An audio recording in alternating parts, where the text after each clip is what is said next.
नमस्कार, good morning and जय हिंद। मैं शशांक आपके लिए लेकर आया हूँ 24 मई के द हिंदू के करंट अफेयर्स। तो देखते हैं आज के हमारे इंपॉर्टेंट टॉपिक्स क्या क्या रहने वाले हैं। फर्स्ट टॉपिक हमारा जो निकल के आता है वो आता है GS3 से related, GS3 and GS2, GS3 and GS2। GS2 में आपका आ गया इंडियन पॉलिटी और GS3 में आपका आ गया science and tech, science and tech. ठीक है, सो देखते हैं। न्यूज आ रही है that forest guard has shot a poacher in Odisha Similipal. So जो सिमलीपाल पार्क है वहां पे, सिमलीपाल कहाँ पे है, ये आपका ओडिशा में है। सो फॉरेस्ट गार्ड ने यहाँ पे एक शॉट किया है पोचर को। ठीक है, नाउ अब ये तो न्यूज आ गई, अब इसमें से कंटेंट निकल के क्या आता है वो हमारे लिए इंपॉर्टेंट हो जाता है। तो देखते हैं, हम लोग के लिए सिमलीपाल इंपॉर्टेंट हो गया। सो सिमलीपाल टाइगर रिजर्व के बारे में हम लोग पढ़ेंगे। नाउ सिमलीपाल टाइगर रिजर्व के बारे में आप लोगों को बताऊं, सो इसकी लोकेशन इंपॉर्टेंट है। लोकेशन कहाँ पे है इसकी? लोकेशन है इसकी मयूरभंज डिस्ट्रिक्ट में। कहाँ पे है? मयूरभंज डिस्ट्रिक्ट में, जो कि आपका नॉर्दर्न उड़ीसा में आता है, मतलब कि ऊपर के एरिया में आता है। ठीक है, यहाँ पे आता है ये आपका। और this comes under your Deccan peninsular biogeographic zone. Most important statement exam में आपसे दिया जा सकता है कि Similipal tiger reserve comes under the Deccan peninsular biogeographic zone. So yes, it does come. और इट कम्स अंडर छोटा नागपुर एंड महानदियान रीजन। छोटा नागपुर और जो महानदियां का रीजन है इसमें भी ये आपका लाई करता है। ठीक है, अगर मैं इसके टेरेन की बात करूं कि इसका ट्रेन सिस्टम कैसा होगा, सो टेरेन सिस्टम इसका होने वाला है अनड्यूलेटिंग, मतलब कि कभी ऊपर तो कभी नीचे। यहाँ पे जो क्लाइमेट है वो हमेशा ऐसे ही रहता है, कभी ऊपर कभी नीचे। एंड हिली एरिया रहेगा, प्लस ओपन ग्रासलैंड्स रहेंगे। ठीक है, ओपन ग्रासलैंड्स रहेंगे और यहाँ पे वुडेड एरियाज रहेंगे ज़्यादातर। ठीक है, आप लोग तभी देखते हैं कि जो ईस्टर्न घाट और जो वेस्टर्न घाट है वहाँ पे जो वुड्स होते हैं वो बहुत ही फाइन क्वालिटी के होते हैं। ऐसा क्यों होता है? Because of the presence of the biogeographic zone. ठीक है, नाउ अगर बात करें हम लोग इस टाइगर रिजर्व के बारे में, which is your Similipal tiger reserve. So इसका फॉर्मेशन आपका हुआ था मई 1973 में, मई 1973 में हुआ था। और इसके 6 साल के बाद ही क्या हो गया था, 1979 में इसको एक तरह से वाइल्ड लाइफ सेंचुरी घोषित कर दिया गया था। क्या कर दिया गया था? 1979 में इसको वाइल्ड लाइफ सेंचुरी डिक्लेयर कर दिया गया था। Okay, and in the year 1980, मतलब इसके ठीक एक साल के बाद क्या हो गया था, 1980 में it was declared as a 303 square kilometre of sanctuary as national park. मतलब कि 1980 में आकर इसको, इस सेंचुरी को as a national park declare कर दिया गया था। कब किया गया था? 1980 में। और फिर इसके 1994 की बात करूं, सो 94 में इसको डिक्लेयर किया गया था as a biosphere reserve, as a biosphere reserve in India. और 2009 में की बात करूं, सो 2009 में it was declared as UNESCO's biosphere reserve. UNESCO का जो बायोस्फीयर रिजर्व है इसमें 2009 में सिमलीपाल को ऐड किया गया था। मैं अगर बात करूं, ये जो आपका सिमलीपाल टाइगर रिजर्व है, यहाँ पे जो फॉरेस्ट टाइप होने वाले हैं ये आपके होने वाले हैं northern tropical moist deciduous forest. इस तरह के फॉरेस्ट आपको यहाँ पे मिलने वाले हैं जो कि मॉइस्ट होते हैं और बहुत ही ज़्यादा ये डिसीडियस भी होते हैं। ठीक है, ये हर जगह मिलते हैं, लेकिन एक्सेप्शन क्या है?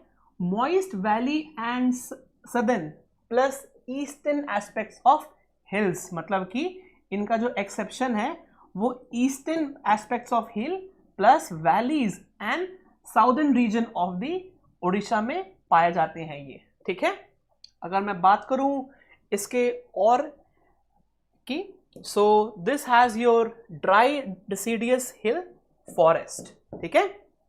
और अगर मैं बात करूं इसके प्लेट्यू की, हम जानते हैं प्लेट्यू क्या होता है, पठार होता है प्लेट्यू, ठीक है। सो बात करूं सो ये आपका 850 मीटर ऊपर है, मतलब कि प्लेट्यू से, मतलब कि जो जमीन है, जमीन से ये 850 मीटर्स ऊपर है ये, ठीक है। और this has high level of साल फॉरेस्ट ट्रीज, यहाँ पे जो साल फॉरेस्ट के जो पेड़ हैं वो बहुत भारी मात्रा में देखने को मिले हैं। और यहाँ पे ग्रासलैंड्स और सवाना टाइप वेजिटेशन भी पाई जाती है। सो ये सब स्टेटमेंट्स आपके इंपॉर्टेंट हैं, क्योंकि एग्जाम में कोई भी आपको लाइन दे दी रहेगी और आप लोगों को फिर उसमें से देखना होगा कि which of the following statements are true about Similipal tiger reserve, ठीक है। आगे बढ़ते हैं। आगे बढ़ने से पहले टेक अ स्क्रीनशॉट, फिर हम लोग आगे बढ़ते हैं इसके बाद, ठीक है। नेक्स्ट देखते हैं। इसी का नेक्स्ट टॉपिक है which is your GS3 science and tech, science and tech, ठीक है। देखते हैं न्यूज क्या है। न्यूज आ रही है फॉरेस्ट कैल्प के बारे में बात की जा रही है। फॉरेस्ट कैल्प, अच्छा फॉरेस्ट कैल्प जैसे नाम में लिखा हुआ है फॉरेस्ट, सो ये फॉरेस्ट नहीं है, this is just a name of marine organism या मैरीन प्लांट, ठीक है। अगर बात करूं so it is not a forest, पहली बात ये फॉरेस्ट नहीं है। सो ये क्या है, ये आपका एक तरह से ब्राउन माइक्रो एल्गी है। एल्गी सबको मालूम है क्या होती है। So it is a brown micro algae जो कहाँ पाई जाती है, शैलो वाटर में, ठीक है, ज़्यादा डीप नहीं बल्कि शैलो वाटर में। नाउ अगर मैं बात करूं so these are your autotrophs, मतलब कि they create their own food by the help of photosynthesis, ठीक है। They will be creating their own food by the presence of photosynthesis, ठीक है। फर्स्ट पॉइंट क्लियर हो गया। सेकेंड पॉइंट, रिक्वायरमेंट, इसकी क्या क्या रिक्वायरमेंट है, ये जो केल्प है ना, इसकी ग्रोथ की क्या क्या रिक्वायरमेंट है देखते हैं। सो कोस्टल एरियाज, मतलब कि अगर मैं इंडिया का मैप ड्रॉ करूं यहां पे, सो जितने भी कोस्टल एरियाज हैं, ठीक है, जितने भी कोस्टल एरियाज हैं यहां पे, सो यहां पे ये पाए जाते हैं आपके केल्प फॉरेस्ट, ठीक है। केल्प क्या है, basically it's a name of micro algae, और ये शैलो वाटर में पाए जाते हैं और ये क्लियर वाटर में भी पाए जाते हैं। सो ये तीन जगह पाए जाते हैं आपके। इनका कोई रूट नहीं होता अपना मतलब इनकी कोई अपनी जड़ नहीं होती है, they don't have their root, ठीक है, इनके कोई रूट्स नहीं होते। नाउ अगर बात करूं सो ये एक रॉक पे से भी उगकर आ सकते हैं, मतलब कि कहीं अगर वाटर बॉडी में कहीं अगर स्टोन रखा होगा सो उसके ऊपर भी आराम से ग्रो कर सकते हैं, ठीक है। So and they have tips instead of stems, इनके पास स्टेम्स नहीं होती, इनके पास स्टिप्स होती है, ठीक है। रूट्स नहीं होती और स्टेम्स नहीं होते, दो इंपॉर्टेंट चीज।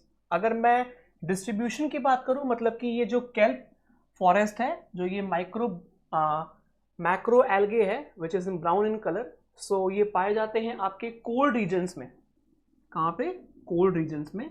और ये न्यूट्रिएंट रिच वाटर्स में भी पाए जाते हैं, जहाँ पे कि जो पानी का जो pH लेवल है वो बहुत ज़्यादा अच्छा हो, ठीक है, बहुत ज़्यादा न्यूट्रल रहे और उस पानी में बहुत सारे मिनरल्स और न्यूट्रिएंट्स हो। सो वहाँ पे भी मैक्रो एल्गे, जो कि ब्राउन मैक्रो एल्गे है, उसके पाए जाने की आशंका और बढ़ जाती है, ठीक है। और अगर बात करूं कि they do not overlap with the coral reefs, most important, coral reef आप सबको मालूम है, कोरल रीफ क्या होती है, they are the living organisms, they are the living organisms which are present near the coastal areas, okay. और coral reef ही ऐसी एक चीज है जो कि आपको फ्लड से भी बचाती हैं, और यही नहीं, it acts as a carbon sequestration. क्या बताया मैंने? Carbon sequestration. मैंने इस कंसेप्ट के बारे में अपने कल की वीडियो में डिस्कस किया था। अगर किसी ने मेरा कल का लेक्चर देखा है तो उसको पता होगा। कार्बन सीक्वेस्ट्रेशन, ठीक है। इसी के साथ साथ ये फ्लड मिटिगेशन में भी बहुत हेल्प करता है। फ्लड मिटिगेशन, ठीक है। क्या मतलब हुआ कि जो कोरल रीफ्स हैं वो फ्लड रोकने में बहुत हेल्प करते हैं, और वो कार्बन को कैप्चर में भी करने में बहुत हेल्प करते हैं। और देखा जा रहा है कि जो ये केल्प फॉरेस्ट है ये कोरल रीफ के साथ ओवरलैप नहीं करते, ठीक है। अगर बात करूं ये और कहां कहां पाए जाते हैं, ये पाए जाते हैं warm water sea grass beds में भी, ठीक है। और ये पाए जाते हैं मैंग्रोव फॉरेस्ट में भी, ठीक है। तो अगर बात करूं मैं इस रीजन की, यहाँ पे बांग्लादेश का आ गया रीजन, ठीक है। यहाँ पे मैंग्रोव फॉरेस्ट है बहुत सारे। सो यहाँ पे भी जो ब्राउन मैक्रो एल्गे है उसके पाए जाने की यहाँ पे जो है वो बहुत ज़्यादा बढ़ जाती है, ठीक है। और अगर मैं इसके बात करूँ टेम्परेचर्स की, सो ये टेम्परेट जोन और पोलर वाटर में भी पाए जाते हैं, ठीक है। सो ये था आपका कुछ केल्प फॉरेस्ट के बारे में, बहुत इंपॉर्टेंट है। Take a screenshot because statement wise question बहुत आज एग्जाम में आ रहे हैं। क्या हो रहा है ना कि जैसे कि आपको दिया रहेगा कि केल्प फॉरेस्ट हैज रूट्स। अब आप लोग ये सोचेंगे कि हाँ भाई बात हो रही है फॉरेस्ट की तो रूट तो होगा, बट नहीं, रूट तो यहाँ पे है नहीं, ठीक है। सो ऐसे ऐसे क्वेश्चन एग्जाम में देखने को मिल रहे हैं आजकल। सो मेक श्योर कि हम लोग इसके नोट्स बना रहे हैं एंड टेक अ स्क्रीनशॉट, फिर हम लोग आगे बढ़ते हैं।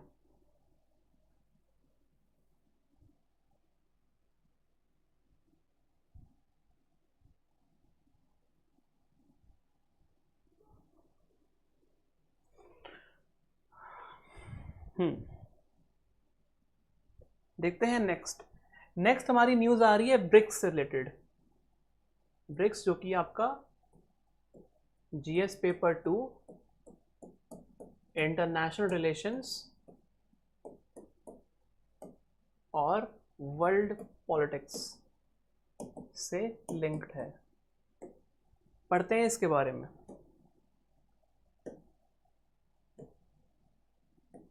ठीक है। देखते हैं क्या है। सो 5 इमर्जिंग इकोनॉमीज कौन कौन सी हैं? पहली है आपकी ब्राजील, दूसरी है रशिया, तीसरी इंडिया, चौथी चाइना एंड पांचवी साउथ अफ्रीका। सो ये सारी कंट्रीज हैं जो कि they are the part of your BRICS, ठीक है। इतना क्लियर है। नाउ अगर मैं बात करूं इस मल्टीलैटरल ऑर्गेनाइजेशन की, सो इसमें क्या होता है, इसमें आपका 41% ऑफ वर्ल्ड्स पॉपुलेशन यहां पे देखी जाती है, और इसी के साथ साथ 24% ऑफ द वर्ल्ड जीडीपी यहां पे देखने को मिलती है। सो क्या क्या हमें डेटा मिल गया? 41% ऑफ द वर्ल्ड पॉपुलेशन, ठीक है, पहली चीज। दूसरी चीज 24% ऑफ द वर्ल्ड जीडीपी, ठीक है। तीसरा यहां पे मिल गया हमें कि 16% ऑफ वर्ल्ड ट्रेड।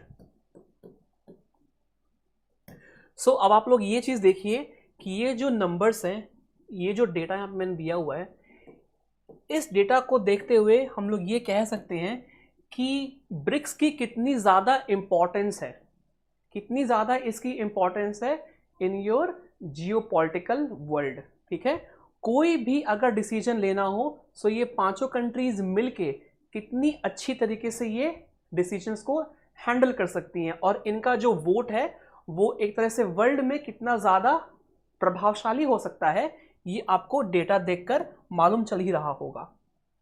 और मैं अगर बात करूं इसके मेन एरियाज की, मतलब कि मेन एरिया से क्या मतलब है मेरा मतलब ये है कि ब्रिक्स का जो मेन मोटिव है उसको काम कहाँ कहाँ करना है। देखिए, हर एक मल्टीलैटरल ऑर्गेनाइजेशन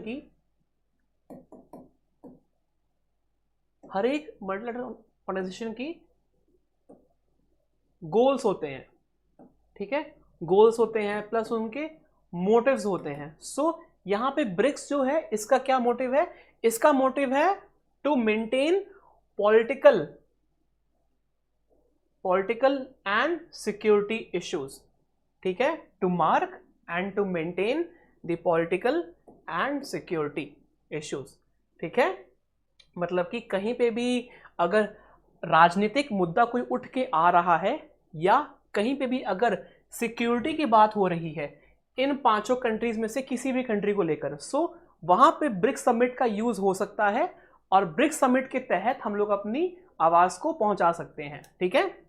नाउ अगर दूसरी बात करूं, so most important thing which is your economic and financial matters, सब बात आके तो पैसे पे रुक जाती है और यही वो चीज है। क्या चीज ये है कि जो ब्रिक्स का जो अल्टीमेट मेन मोटिव है ना इसका कि ब्रिक्स क्यों बनाया गया, वो यही रीजन है। क्यों? Because it wants to grow in economic and financial matters. आप लोग देखते होंगे कि जैसे कि इंटरनेशनल मॉनेटरी फंड हो गया, ठीक है, IMF हो गया, सो इसका मेन मोटिव क्या होता है, जो IMF है इसका मेन मोटिव होता है किसी भी कंट्री को लोन प्रोवाइड करना, ठीक है, इतना क्लियर है। नाउ अब हम लोग देख रहे हैं कि जो IMF है वो एक तरह से मोनोपोली वहां पे कर रहा है और हम जानते हैं जब किसी भी चीज की मोनोपोली हो जाती है सो वो वहां पे अपना मनमानी करना शुरू कर देता है। मतलब कि वो अपना रेट ऑफ इंटरेस्ट कुछ और अपने हिसाब से रखने की कोशिश करेगा, ठीक है, सो फार एंड सो फोर्थ। सो इस चीज को कम करने के लिए, इस चीज पे से अपनी इंडिपेंडेंसी को हटाने के लिए एक तरीके से जो ब्रिक्स समिट है ये अपना खुद का एक क्या बोलते हैं बैंक लेकर आया है which is known as NDB। क्या है वो?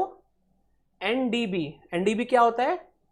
न्यू डेवलपमेंट बैंक,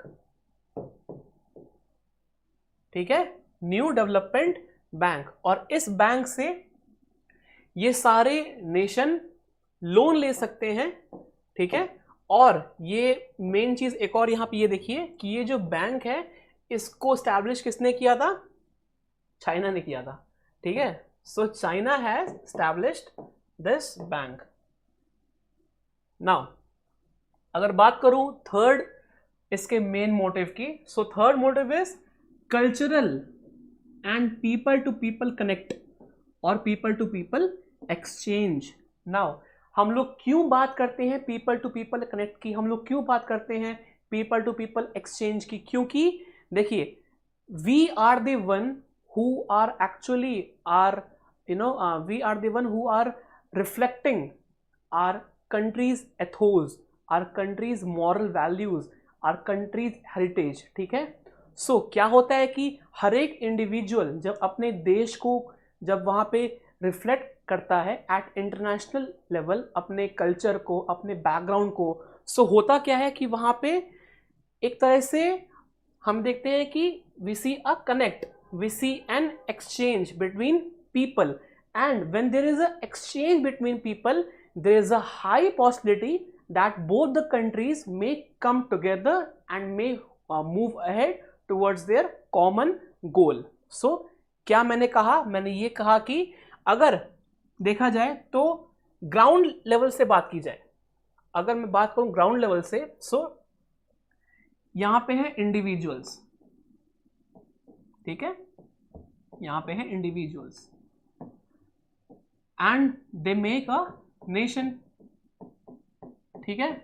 सो क्या मैं कह सकता हूं कि जो नेशन 1 है और जो नेशन 2 है इनके जो अपने इंडिविजुअल्स हैं और जो इनके जो अपने इंडिविजुअल्स हैं, when they will be in contact with each other, when they will be surpassing and when they will be exchanging their views, their heritage, their ethos, their cultural diversity, don't you think that both these countries will grow? Obviously they will grow, ठीक है। So third इसका main motive है to promote or to have people to people connect या people to people exchange. और जो BRICS की बात करूं, सो इसका ब्रेन चाइल्ड कौन है, मतलब कि ये वर्ड क्वाइन किसने किया था, क्वाइन एज इन किसने ये वर्ड दिया था, so this word was coined by economist which is who is Jim O'Neill. ठीक है, जिम ओ नील। और जो ये जिम ओ नील ने उस समय दिया था, सो उस समय ब्रिक्स तो था, लेकिन जो ओरिजिनल ब्रिक्स था, मतलब कि जो पहले के नेशन कंट्रीज थे इसमें, सो इसमें आपका इंडिया था, ब्राजील था, साउथ अफ्रीका था। ठीक है, इसमें आपका रशिया नहीं था, ठीक है, और इसमें आपका चाइना भी नहीं था। सो देखा जा रहा है कि इसमें चाइना और रशिया के आ जाने से ये एक तरह से ब्रिक्स बन गया।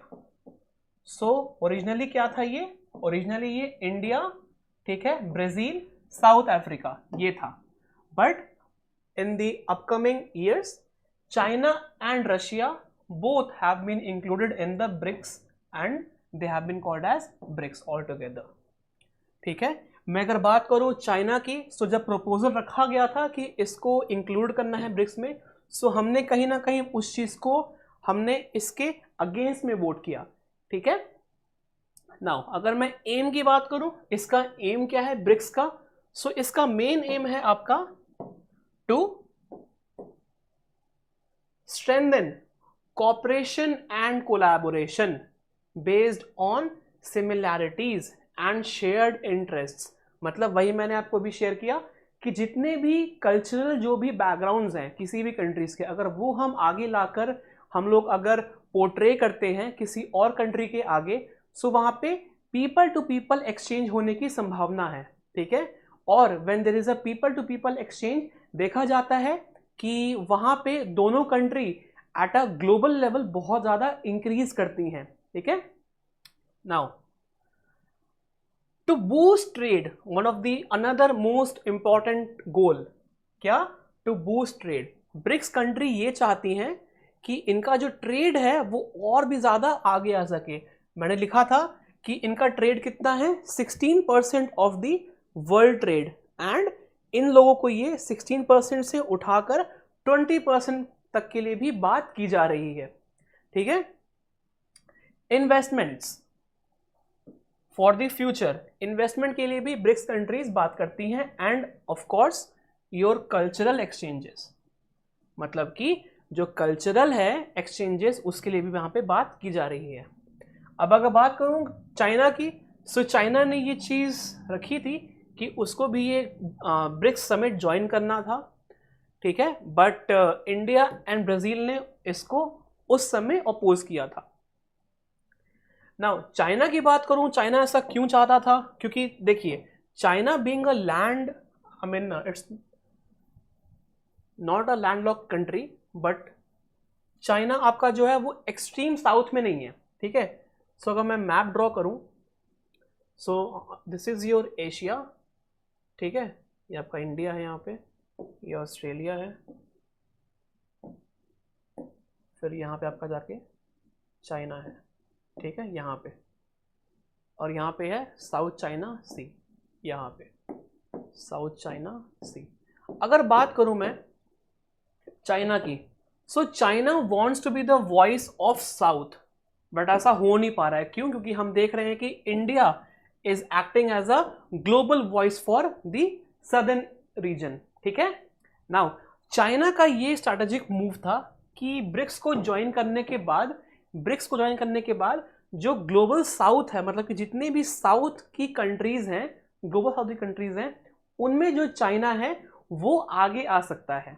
ठीक है, बट ऐसा हुआ नहीं। क्यों? क्योंकि India is known as voice of south. जितने भी साउथ में कंट्रीज, जैसे कि आपका पेरू हो गया, फिर ब्राजील हो गया, ठीक है, फिर अर्जेंटीना, मतलब कि जितने भी इक्वेटर के नीचे जितनी भी कंट्रीज आती हैं, या इक्वेटर पे जितनी कंट्रीज होती हैं, ठीक है, उन सबको हम लोग कहते हैं क्या? South countries. ठीक है, नाउ अगर बात करूं चाइना की, सो इसका मेन मोटिव ये था कि it wanted to be the voice of south, but ऐसा हुआ नहीं, ठीक है। So this is about the BRICS, कि ब्रिक्स कब बना, ब्रिक्स का मेन मोटिव क्या है, और ब्रिक्स की स्थापना कब हुई। ओके, इसका जल्दी से आप लोग एक बार टेक अ स्क्रीनशॉट, फिर हम लोग आगे बढ़ते हैं।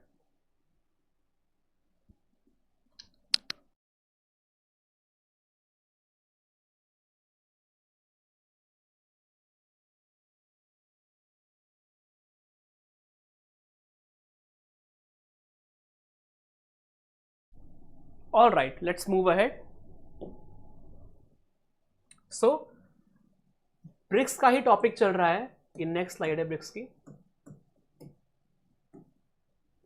सो contingent reserve arrangement, contingent reserve arrangement ये क्या है, ये बेसिकली एक अरेंजमेंट है जहां पे कि फाइनेंशियल नीड्स को पूरा किया जाता है उन कंट्रीज के लिए जो ब्रिक्स में शामिल हैं।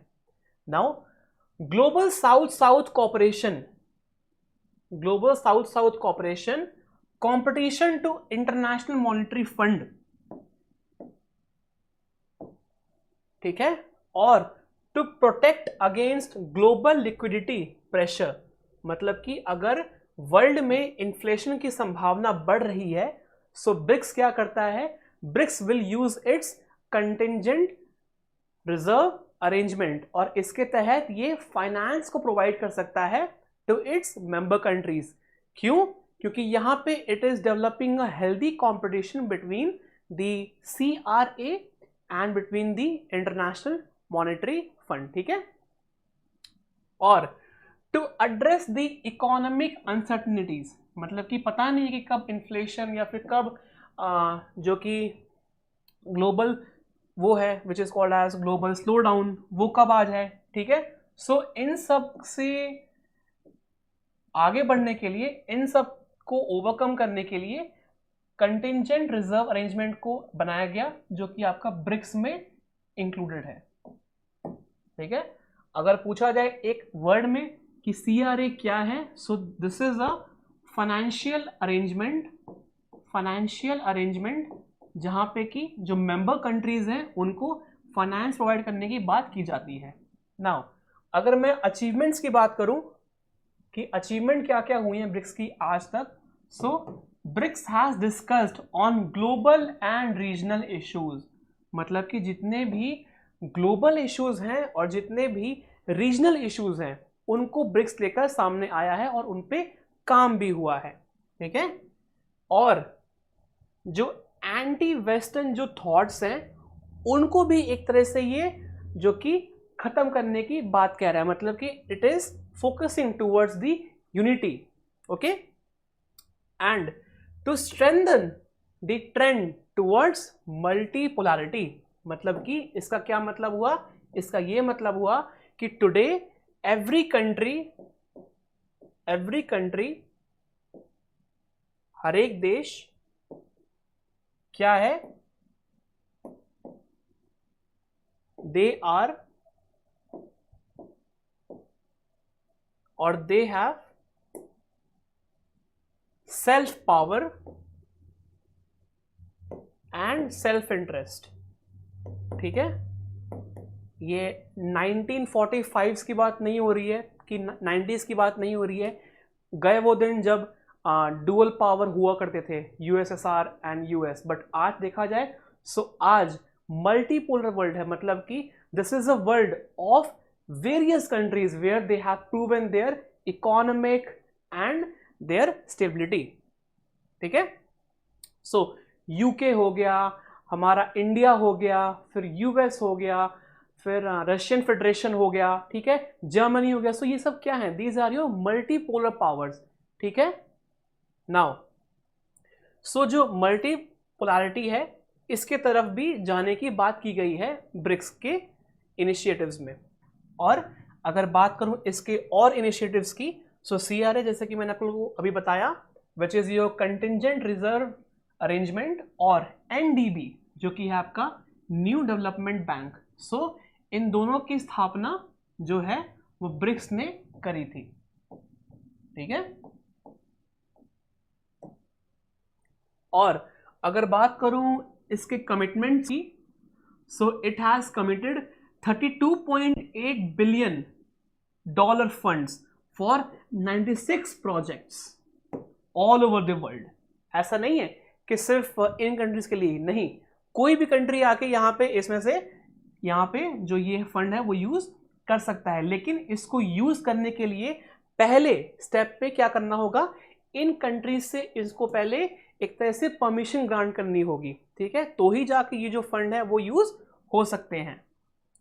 नेक्स्ट बताऊं, so it has the comprehensive programme, it has what, it has the comprehensive programme to expand trade. मैंने क्या बताया था कि 14% वर्ल्ड ट्रेड से बढ़ाकर इसको 20% बात कुक करने की बात की जा रही है।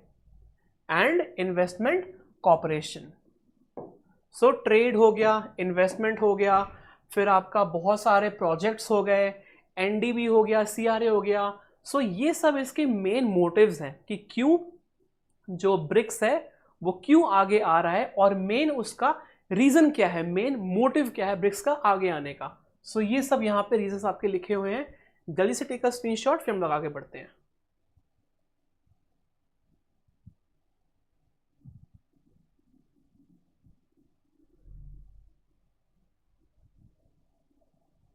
ठीक है, नेक्स्ट देखते हैं हम लोग। नेक्स्ट स्लाइड है, सेम टॉपिक है, विच इज योर ब्रिक्स। सो जो इसके पॉजिटिव ट्रेंड्स हैं तो इसके नेगेटिव ट्रेंड्स भी हैं। अगर किसी चीज के प्रॉस भी हैं सो उसके कॉन्स भी होते हैं। यहाँ पे कॉन्स क्या है, so India, Brazil, South Africa hoped that China and Russia would support their bid और would support their stand for the membership into the United Nation Security Council. But ऐसा हुआ ही नहीं ऐसा। तो कहने का क्या मतलब है कि यूएनएससी की बात करूं मैं अगर, सो यहां पे आपके 5 परमानेंट मेंबर्स होते हैं और ये वही मेंबर्स हैं जो आपके वर्ल्ड वॉर 2 में आगे आए थे, जैसे कि आपका जर्मनी हो गया, रशिया हो गया, यूएस हो गया, चाइना हो गया, फ्रांस हो गया, ठीक है। So these are your 5 permanent members in the UNSC, ठीक है। सो मैं अगर बात करूं बिड की, मतलब कि स्टैंड की, ठीक है, so India, Brazil and south Africa ने ये सोचा था कि अगर हम लोग चाइना और रशिया को ब्रिक्स में इंक्लूड कर लेंगे, होगा क्या, होगा ये कि एक तरह से चाइना और रशिया यूएनएससी में परमानेंट मेंबरशिप की बात कर सकता है। बट ऐसा हुआ नहीं, क्योंकि कभी ना कभी कुछ ना कुछ रीजन से जो चाइना है वो किसी भी रेजोल्यूशन पे वीटो लगा देता है, और वीटो लगाने के बाद हम जानते हैं कि किसी भी अगर फ्रेमवर्क पे, किसी भी रेजोल्यूशन पे अगर वीटो लग जाता है सो वो एक वीटो भी बहुत ज़्यादा हानिकारक है। क्यों? क्योंकि उस एक वीटो की वजह से सारे कंट्री को उसको मानना होता है। मतलब कि जैसे कि फॉर एग्जांपल कोई कंट्री है, उस कंट्री को यूएनएससी की परमानेंट मेंबरशिप चाहिए, ठीक है। नाउ सारे परमानेंट मेंबर्स को इसमें एग्री करना पड़ेगा। ऐसा नहीं कि किसी एक ने डिसएग्री किया और बाकी सब एग्री कर रहे हैं सो वो कंट्री आ जाएगी, नहीं। सारे कंट्रीज को, जितने भी यहाँ पे आपके परमानेंट मेंबर्स हैं, उन सारे कंट्रीज को आपका एग्री करना होगा, तो ही जाकर जो वो नेशन है that can be a part of your UNSC, ठीक है। ऑलराइट, सो जो कि ऐसा हुआ नहीं, क्योंकि इन दोनों कंट्री को इंक्लूड किया गया, बट आज तक कोई भी यूएनएससी में मेंबरशिप को इंक्रीज करने के लिए बात नहीं की जा रही है। दूसरी चीज, चाइना का इकोनॉमिक एंड मिलिट्री राइज जो हम देख रहे हैं, चाइना का जो मिलिट्री प्रेजेंस है, जो मिलिट्री प्रेजेंस है around the Indo Pacific plus South China sea का जो रीजन है, इंडो पैसिफिक और जो साउथ चाइना सी का जो रीजन है, इसमें बहुत ज़्यादा जो मिलिट्री है वो देखी जा रही है चाइना की। सो यहाँ पे ओवर पावर और यहाँ पे encroachment of the marine dominance की बात की जा रही है। Encroachment of the marine dominance मतलब कि इसका क्या मतलब हुआ, इसका ये मतलब हुआ कि हर एक कंट्री को अपना हक है कि वो अपने आसपास का जो वाटर बॉडी है 200 नॉटिकल माइल्स तक, 200 नॉटिकल माइल्स तक as per United Nation conventional law of the sea, ठीक है, इसके तहत 200 नॉटिकल माइल्स तक कोई भी कंट्री अपना टेरिटोरियल सिग्निफिकेंस वहां पे दिखा सकती है, ठीक है। सो देखा ये जा रहा है कि जो ताइवान हो गया, फिर आपके बहुत सारे स्मॉल आइलैंड्स हो गए जैसे कि माइक्रोनेशिया हो गया, फिर पपुआ न्यू गिनी हो गया, ऑस्ट्रेलिया हो गया, फिर अगर मैं ऊपर जाऊं तो फिर क्यूरिल आइलैंड्स हो गए आपके, ठीक है। सो ये सब क्या है, ये सब आपके एक तरह से टेंशन पॉइंट्स हैं जहां पे कि चाइना एक तरह से वहां पे अपनी मिलिट्री को, मतलब कि जो नेवल फ्लीट है उनको लेके जाता है और वहां पे एक्सरसाइज को अंजाम देता है, वहां पे वो जो नेवल एक्सरसाइजेज हैं उनको वो प्रैक्टिस करता है, ठीक है। और सो इस चीज को रोकने की बहुत ज्यादा जरूरत है, ठीक है। और there is a imbalance within the group, मतलब कि जो मतभेद है, अब ऑब्वियस सी बात है, ठीक है। अगर फैमिली में भी बात करूं तो फैमिली में भी क्या होता है, किसी ना किसी को कुछ ना कुछ दिक्कत होती है, ठीक है। सो यहाँ भी it is like a family. So यहाँ पे भी कुछ ना कुछ किसी ना किसी कंट्री से किसी ना किसी से कुछ ना कुछ मतभेद होते रहता है। सो उसको सॉल्व करने की जरूरत है, ठीक है। Now consolidation of Russia China cooperation following the Ukraine crisis, मतलब कि यूक्रेन क्राइसिस को यहाँ पे रोकने की सख्त जरूरत है, ठीक है। और साउथ अफ्रीका का जो इकोनॉमिक स्ट्रगल है और इकोनॉमिक स्ट्रगल के साथ साथ जो इसकी डिपेंडेंसी है वो इंक्रीज हुई है चाइना के प्रति। सो हम जानते हैं कि China follows the debt trap policy. इसमें होता क्या है कि चाइना आपको लोन तो दे देगा, वहां पे डेवलपमेंट भी कर देगा, लेकिन डेवलपमेंट करने के बाद अगर उसका रिटर्न अच्छा नहीं आए तो वो क्या करता है, वो रीजन लीज पे ले लेता है चाइना। सेम हुआ था आपका श्रीलंका के हम्बनटोटा पोर्ट के साथ। क्या हुआ था कि वहां पे एयरपोर्ट या फिर कोई वहां पे पोर्ट है, ठीक है, वहां पे पोर्ट है, उस पोर्ट को डेवलपमेंट करने की बात की गई थी, बट वो डेवलप तो हुआ बट उसका जो आउटकम है वो नहीं आ पाया। सो इसके ना आने की वजह से जो पूरा प्रोजेक्ट था वो लॉस में जा रहा था, वो रीपे नहीं कर पा रहा था। सो चाइना ने क्या कहा कि ठीक है भाई, if you are not able to repay that loan, आप क्या करो, आप वो जो पोर्ट है वो पोर्ट हमको लीज पे दे दो 100 साल तक के लिए। सो कितनी बड़ी बात है, कोई कंट्री अगर अपना पोर्ट किसी और कंट्री को दे रहा है लीज पे। देखो, पोर्ट देने का मतलब ये नहीं है कि यहाँ पे लोग आएंगे घूमेंगे जाएंगे, नहीं। यहाँ पोर्ट का मतलब है यहाँ पे आपके जो सबमरीन्स हैं, जो आपकी नेवल फ्लीट है, जो डिस्ट्रॉयर्स हैं, जो यहाँ पे फ्रिगेट्स हैं, वो आके यहाँ पे डॉक कर सकते हैं, वो यहाँ पे रिफ्यूलिंग कर सकते हैं, फ्यूलिंग कर सकते हैं। सो अगर बात करूँ श्रीलंका की, सो श्रीलंका कितना पास है इंडिया से, है कि नहीं, है ना। सो यहाँ से चाइना आराम से इस पूरे रीजन में नज़र रख सकता है। सो ये इंडिया के लिए बहुत प्रॉब्लम की बात है। सो इंडिया को क्या करना चाहिए ऐसे में, हमें अपना south to south cooperation increase करना चाहिए। होगा क्या, जैसे कि मालदीव्स हो गया, फिर आपका सेशल्स हो गया, मैडागास्कर हो गया, ये सारे क्या हैं, ये सारे आपके जितने भी छोटे छोटे आपके ये नेशंस हैं, हमें इनको एक साथ लाना होगा और हमें इनके साथ अपना जो एक तरह से डिप्लोमेटिक रिलेशनशिप है वो इंक्रीज करना होगा, ठीक है।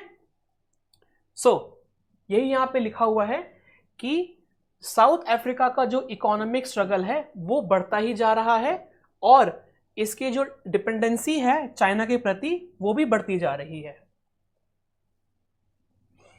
नेक्स्ट मैं बताऊं, सो जो चाइना का पुश है टुवर्ड्स अ कॉमन करेंसी, अब चाइना क्या बोल रहा है कि there should be a common currency for BRICS trade, मतलब कि ब्रिक्स में जितने भी कंट्रीज हैं उनके साथ जो ट्रेड होगा सो उसमें एक कॉमन करेंसी को आना चाहिए। अब ऑब्वियस सी बात है, कॉमन करेंसी यहाँ पे क्या होगी, चाइना यहाँ पे है which is the powerful nation as of now, although we are also the powerful nation, but seeing the currency status of China, China की जो करेंसी है वो ज्यादा स्ट्रांग है as per the Indian rupee. ठीक है, सो चाइना ये कह रहा है कि जो चाइनीज करेंसी है उसको ब्रिक्स के ट्रेड में यूज किया जाए। होगा क्या फिर, यहां पे फिर आपका जो चाइना की जो करेंसी है वो इंक्रीज होगी। ठीक है, उसका सर्कुलेशन इंक्रीज होगा। ठीक है, उससे क्या होगा कि जगह जगह कंट्रीज में जो चाइनीज करेंसी है इसके जो फॉरेन रिजर्व्स हैं वो इंक्रीज होंगे। ठीक है, और हम जानते हैं कि किसी भी कंट्री का अगर फॉरेन रिजर्व किसी और कंट्री में इंक्रीज होता है तो क्या होता है, उस कंट्री का वो जो करेंसी है वो और ज्यादा पावरफुल हो जाता है। ठीक है, सो ये मेन कुछ पॉइंट्स हैं जो कि नेगेटिव ट्रेंड्स में देखे जा रहे हैं और इन पे भी काम करने की बहुत ज्यादा जरूरत है। जल्दी से स्क्रीनशॉट ले लीजिए फिर हम लोग आगे बढ़ते हैं।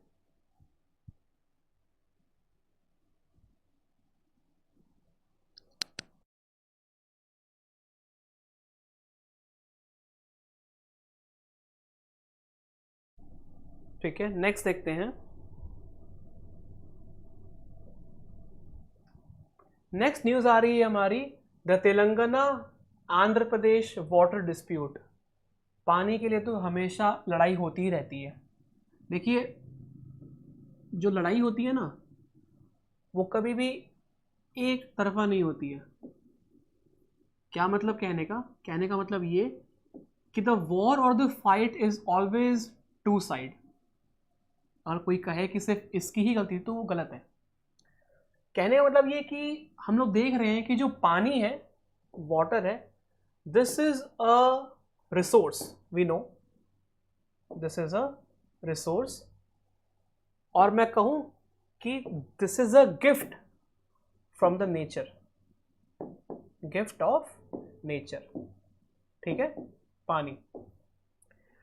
अब देखिए, वाटर है, हमको इसको कितना जुडिशियली यूज करना चाहिए वो हम सबको मालूम है। ठीक है, सो यहां पे मेन बात की जा रही है कि जो तेलंगाना है और जो आंध्र प्रदेश है, ठीक है, इन दोनों के बीच में बात की जा रही है कि जो वाटर का डिस्प्यूट है उसको लेकर यहां पे क्या क्या रिजल्ट्स आए हैं उनको देखते हैं हम लोग। ठीक है, now origin of Krishna river dispute. So main हमारा टॉपिक ये है, जो कृष्णा रिवर है उस पर डिस्प्यूट की बात हो रही है। ठीक है, सो यहां पे एक जेंटलमैन्स एग्रीमेंट आता है, आपका आता है जेंटलमैन्स एग्रीमेंट। इस पे क्या होता है कि 4 senior leader from various parts of Andhra Pradesh यहां पे आते हैं और ये चीज एंश्योर करते हैं किसकी, तेलंगाना की, क्या कि there should be an irrigation facility and there should be a allotment of water with the Andhra Pradesh. ठीक है, बट इससे हुआ क्या, इससे ये हुआ कि जो तेलंगाना है इसके सारे राइट्स चले गए ओवर द कृष्णा रिवर। ठीक है, so this was about the gentleman's agreement. इसमें क्या क्या पॉइंट्स लिखे हुए थे ये इंपॉर्टेंट है आपका। देखते हैं हम लोग next, Bachawat tribunal. Bachawat tribunal, so tribunal क्या होते हैं, they are just like the court and they have the authority of court, जहां पे कि जो सुनवाई होती है वो होती है। ठीक है, टुवर्ड्स योर वाटर रेगुलेशन। सो इसका जो फॉर्मेशन था ये 1969 में हुआ था। इसका एम क्या था, to sort out the dispute between rivers Godavari and Krishna. इसका ये मेन रीजन था इसके आने का, क्या था, to sort out the dispute between Godavari and Krishna river. अब इसमें जो पार्टीज थे, इसमें कौन कौन सी पार्टीज थी, इसमें थे महाराष्ट्र, कर्नाटका एंड आंध्र प्रदेश। ठीक है, बाइफर्केशन से पहले की बात हो रही है, ये जो 2014 में बाइफर्केशन हुआ था ना, उससे पहले की बात हो रही है। और इसमें क्या था कि एलोकेट किया गया था आंध्र प्रदेश को, ठीक है, एज पर दी बचावट ट्रिब्यूनल। बचावट ट्रिब्यूनल ने ये कहा था कि आंध्र प्रदेश को 811 टन क्यूबिक फीट इतना वाटर एलोकेट होना चाहिए। ठीक है, इतना वाटर एलोकेट होना चाहिए। ठीक है, नाउ अगर बात करूं इसी सेम ट्रिब्यूनल की, सो इसने कोई भी एलोकेशन नहीं दिया रीजन वाइज, मतलब कि स्टेट तो है, ये सारे स्टेट्स हैं, ठीक है, बट स्टेट में भी रीजन वाइज कितने कितने डिस्ट्रिक्ट्स को, कितने कितने ब्लॉक्स को, कितना कितना यहाँ पे वाटर यहाँ पे रेगुलेट होना चाहिए, वो नहीं दिया गया था। किसमें? आपका बचावट ट्रिब्यूनल में। ठीक है, नाउ अगर बात करूं आंध्र प्रदेश गवर्नमेंट की, ठीक है, आंध्र प्रदेश गवर्नमेंट की मैं बात करूं, सो एलोकेशन जो था इसमें विद इन द आंध्र प्रदेश था, by the Andhra Pradesh government, मतलब कि इस ट्रिब्यूनल ने पर्टिकुलरली रीजन वाइज एलोकेशन नहीं किए, लेकिन आंध्र प्रदेश गवर्नमेंट ने अपने लोगों के लिए यहां पे एलोकेशंस को किया। ठीक है, और यहां पे ये मालूम पड़ा कि 512 टन मिलियन क्यूबिक फीट यहां पे जो आंध्र प्रदेश के लिए है वो असाइन किया जाएगा। ठीक है, और 299 टन मिलियन क्यूबिक फीट यहां पे जो है वो तेलंगाना के लिए एलोकेट किया जाएगा। ठीक है, सो अगर आपसे क्वेश्चन पूछा जाए कि as per the Bachawat tribunal which state has more share in the Godavari and Krishna river dispute, so that is your Andhra Pradesh. ठीक है, that is your Andhra Pradesh. और अगर मैं और अदर रिकमेंडेशंस की बात करूं जो कि इस ट्रिब्यूनल दी है, सो वो है डाइवर्जन ऑफ वाटर का डाइवर्जन होना from Tungabhadra dam to the drought prone Mahabubnagar area of Telangana. ये भी एक इसमें इंपॉर्टेंट पॉइंट है जहां पे कि पानी को डाइवर्ट करने की बात की जा रही है तुंगभद्रा डैम से, कहां के लिए? जो ड्रॉट प्रोन रीजन है, कहां का? महाभूबनगर का, जो कि तेलंगाना में है। ठीक है, सो ये सब चीजें यहां पे देखी जा रही है। अब ये सब यहां पे प्रोविजन तो दिए गए हैं, लेकिन एंड में हुआ क्या? was not followed। यही हुआ, the recommendation of the Bachawat tribunal was not followed। ठीक है, सो ये था यहां पे अबाउट दी बचावट ट्रिब्यूनल। आगे बढ़ते हैं। नेक्स्ट, अब बात करूं 2014 के बाद जब बाइफर्केशन हो गया तेलंगाना और आंध्र प्रदेश का। ठीक है, सो इसके बाद क्या हुआ? इसके बाद हुआ ये कि जो आंध्र प्रदेश रीऑर्गेनाइजेशन एक्ट आया 2014 में, इसमें क्या हुआ कि आंध्र प्रदेश और तेलंगाना अलग अलग दो स्टेट बन गए। इतना तो पता हो आप लोगों को। ठीक है, सो यहां पे मेंशन नहीं था, मतलब कि ये जो आंध्र प्रदेश रीऑर्गेनाइजेशन एक्ट है ना, APRA 2014, इसमें कोई भी प्रोविजन मेंशन नहीं है कि कितना वाटर किस स्टेट को एलोकेट होना चाहिए। पहली बात तो, ठीक है, पहली बात। दूसरी बात ये कि यहां पे जो बचावट ट्रिब्यूनल है, ठीक है, उसका जो अवार्ड है वो स्टिल इन फोर्स था, मतलब कि इस एक्ट के आने के बाद भी जो बचावट ट्रिब्यूनल है वो अभी भी एनफोर्समेंट में था। वो बात अलग है कि उसको फॉलो नहीं किया जा रहा था, लेकिन वो था तो सही कम से कम। ठीक है, नाउ अगर बात करूं और भी प्रोविजंस की, सो मिनिस्ट्री ऑफ वाटर रिसोर्सेज 2015 की न्यूज़ है ये। यहाँ पे एक मीटिंग हुई थी 2015 में। इसमें देखा गया था कि जो तेलंगाना है, तेलंगाना को 34% ऑफ वाटर एलोकेट किया जाएगा और जो आंध्र प्रदेश है इसको 66% वाटर एलोकेट किया जाएगा। ये कब आई थी न्यूज़? ये आई थी आपकी 2015 के मीटिंग में, ठीक है। और मैं अगर बात करूं ऐसे प्रोविजंस की, सो ये हर साल आना चाहिए, ठीक है। The ratio of water sharing must come on annual basis, must be reviewed annually, because हम लोग जानते हैं कि जो डिमांड है वो हर साल इंक्रीज या डिक्रीज होती रहती है। हो सकता है कि जो तेलंगाना है उसकी नेक्स्ट ईयर नीड इंक्रीज हो जाए और जो आंध्र प्रदेश है उसकी नीड्स डिक्रीज हो जाए, ऐसा भी तो हो सकता है, ठीक है। सो इसीलिए एनुअल बेसिस पे इसको रिवाइज करने की सख्त जरूरत है, ठीक है।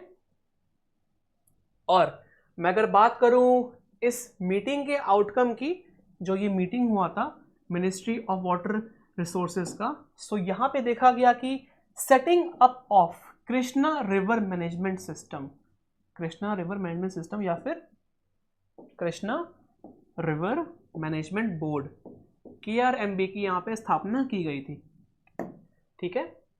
ये आपका हुआ था 2015 के मीटिंग के बाद। और प्लस यहाँ पे गोदावरी रिवर मैनेजमेंट बोर्ड की बात की गई थी, Godavari river management board. So Krishna river and Godavari river दोनों के जितने भी मैनेजमेंट बोर्ड थे उन बोर्ड्स का एस्टैब्लिशमेंट यहाँ पे किया गया था 2015 की मीटिंग के बाद। पर्पस क्या था? To efficiently use the water resources, ये इसका मेन पर्पस था, ठीक है। आगे बढ़ते हैं। नेक्स्ट अगर बात करूं मैं कृष्णा रिवर मैनेजमेंट बोर्ड की, कृष्णा रिवर मैनेजमेंट बोर्ड की बात करूं मैं अगर, सो यहां पे क्या है कि followed the same water sharing ratio which is 66:34, ठीक है। यही same water sharing ratio follow हो रहा था विथ नो एनुअल रिव्यू, इसमें कोई भी हर साल में रिव्यू नहीं हो रहा था, ठीक है। और जो तेलंगाना है यहाँ पे, इसका स्टैंड था कि this is the state Telangana is not satisfied with the 34% of share in water contribution, ठीक है।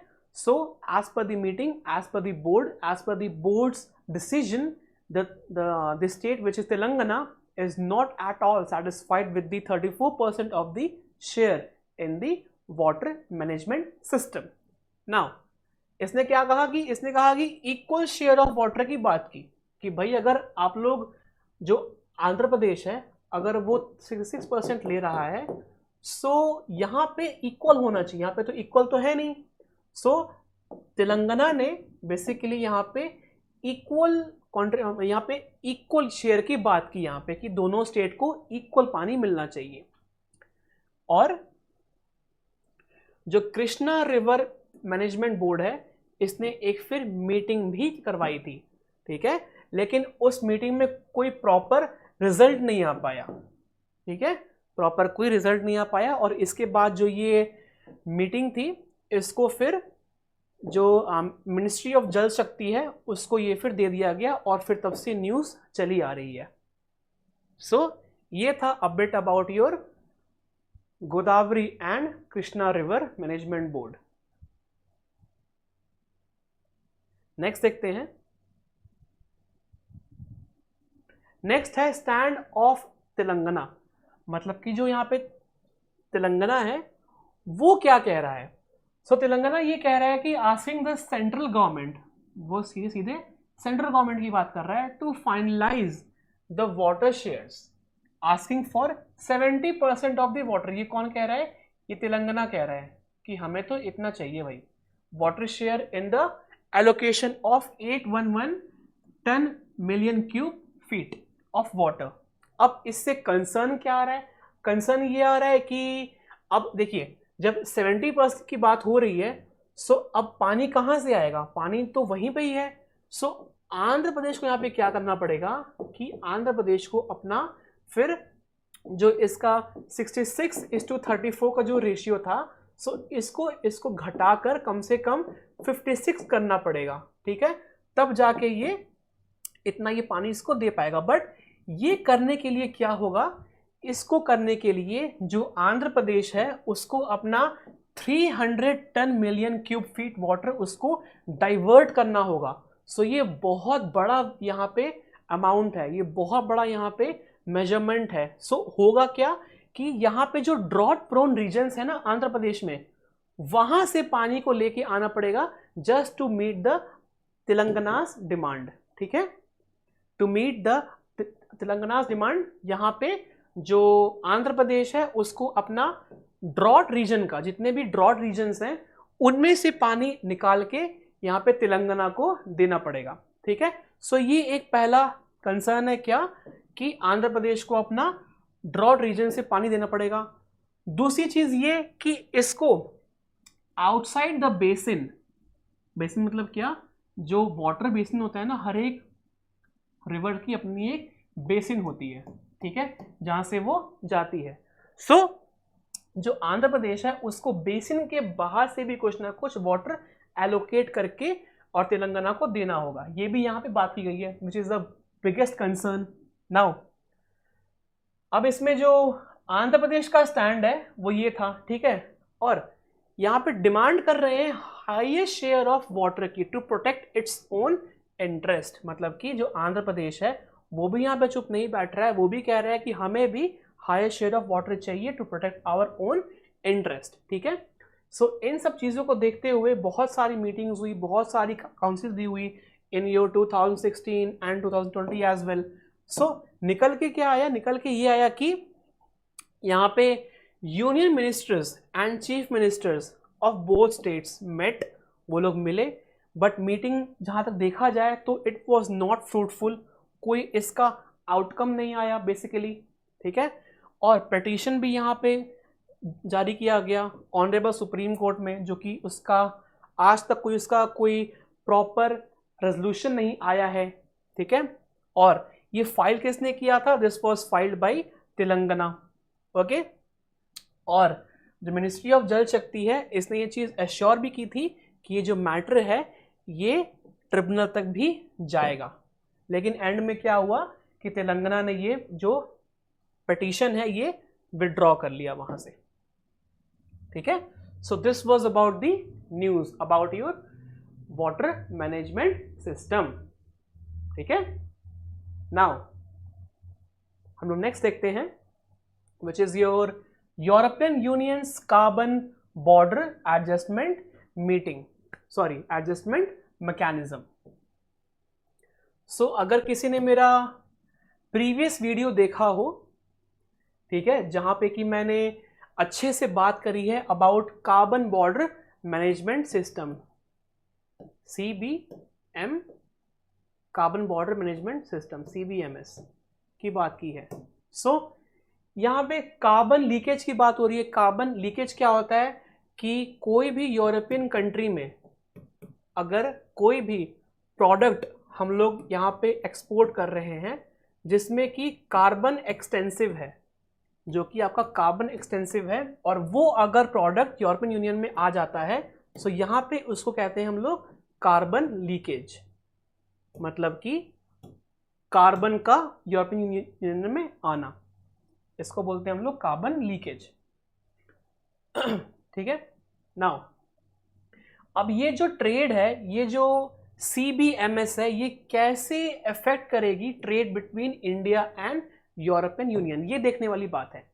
हम लोग जानते हैं कि India being one of the leading producers of steel in the world, हमें आज भी कार्बन की बहुत ज़रूरत है। ऐसा नहीं हो सकता कि आज न्यूज़ आई और कल से इंडिया पूरा जो रिन्यूएबल एनर्जी है उस पर आ गया, नॉट एट ऑल पॉसिबल।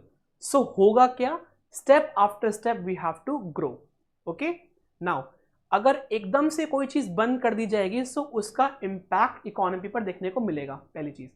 दूसरी चीज ये कि अगर यूरोपियन यूनियन ये प्रोविजन लेकर आ रहा है कि वो हर एक सामान पर टैक्स लगाना शुरू करेगा विच हैज कार्बन, सो इससे होगा क्या, इससे जो इंडिया है वो अपना एक्सपोर्ट उतना नहीं कर पाएगा, मतलब कि उसको हर एक चीज पे फिर उसको टैरिफ पे करना पड़ेगा। ठीक है, सो ये यहां पे न्यूज आ रही है, देखते हैं कि और क्या क्या इसके एंगल्स हो सकते हैं। Let's see. सो अगर मैं बात करूं कार्बन बॉर्डर एडजस्टमेंट सिस्टम की, सो ये इंट्रोड्यूस कब हुआ था, ये आपका हुआ था 2021 में बाय यूरोपियन यूनियन, और ये यूरोपियन यूनियन की पार्लियामेंट ने अडॉप्ट किया था इन द ईयर 2022।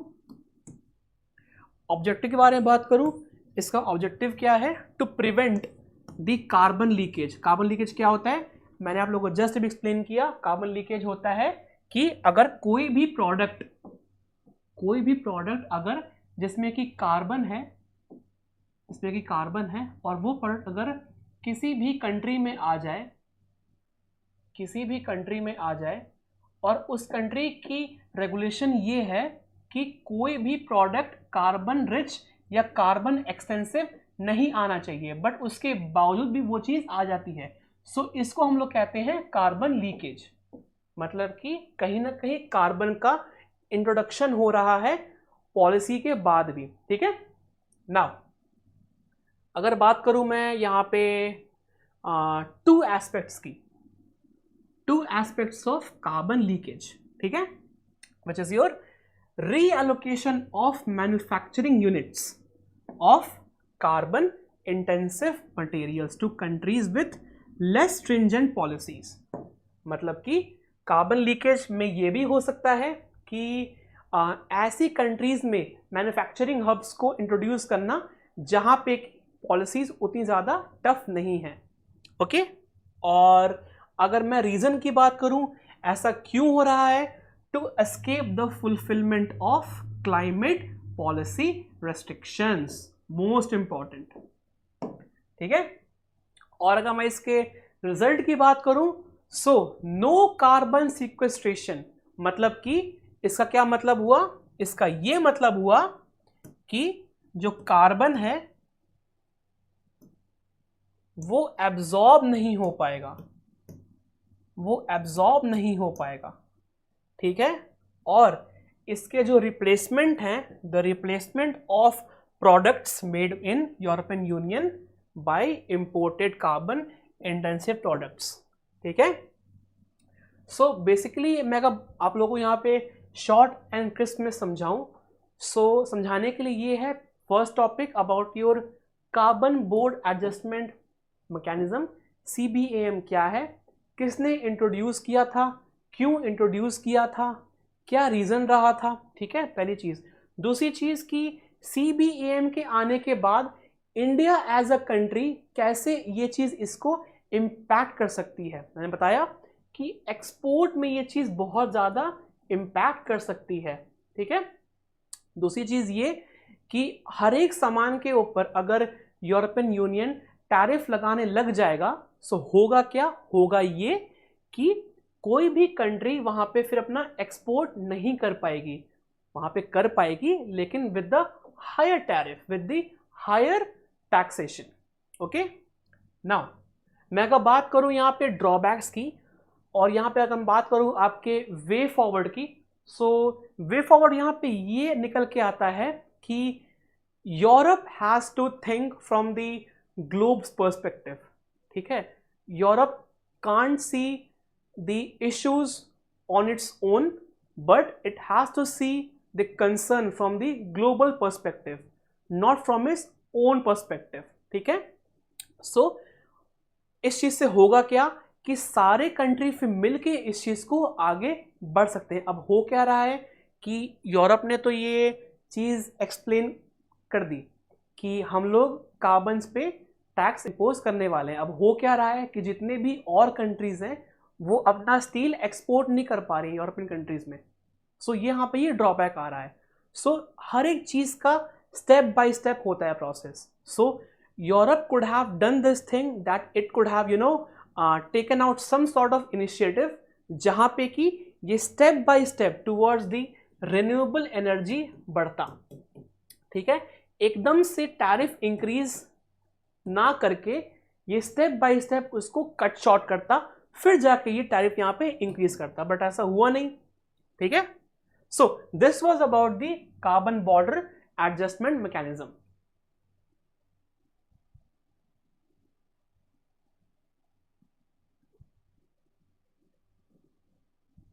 नेक्स्ट देखते हैं,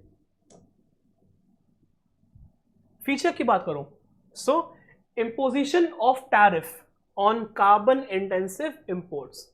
मैंने बताया कि जितने भी प्रोडक्ट्स हैं जो कि कार्बन रिच हैं उन पे एक्सटेंसिवली टैरिफ को इंट्रोड्यूस किया जाएगा, और ये कौन पे करेगा? Paid by the European Union importers plus companies who export goods to the European Union countries. ठीक है, और अगर मैं बात करूं इससे क्या क्या हो सकता है, सो अच्छा ये होगा कि this will achieve the greenhouse gas emission cut targets. Target क्या है? दैट 2030 तक there should be a reduction by 55% और net zero emission by 2050।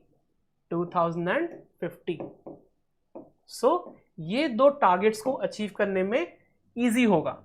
Now अगर बात करूं यहाँ पे इम्पैक्ट फॉर इंडिया की, सो जैसे कि सीमेंट हो गया, आयरन हो गया, स्टील हो गया, aluminium, fertiliser, electricity, hydrogen sector, so fine so fourth. So इन सब सारे सेक्टर्स में एक चीज कॉमन है जो कि है कार्बन। और हम जानते हैं कि by this initiative we can not export more carbon, we cannot export more products which are these ones: cement, iron, steel, aluminium, fertiliser और फिर हाइड्रोजन सेक्टर। सो ये सब यहाँ पे चीजें बहुत ज्यादा इम्पैक्ट करने वाली हैं। ठीक है, और अगर मैं डेटा की बात करूं, सो 2030 तक ऐसा कहा जा रहा है कि जो सीमेंट का एक्सपोर्ट है इंडिया में वो 65% तक डिक्रीज कर सकता है, जो कि बहुत बहुत बड़ा वैल्यू है ये। Fall in the iron and steel exports by 58% in 2030। So ये दो डेटा है जो कि आप कोट कर सकते हैं अपने आंसर राइटिंग में एज अ एग्जाम्पल।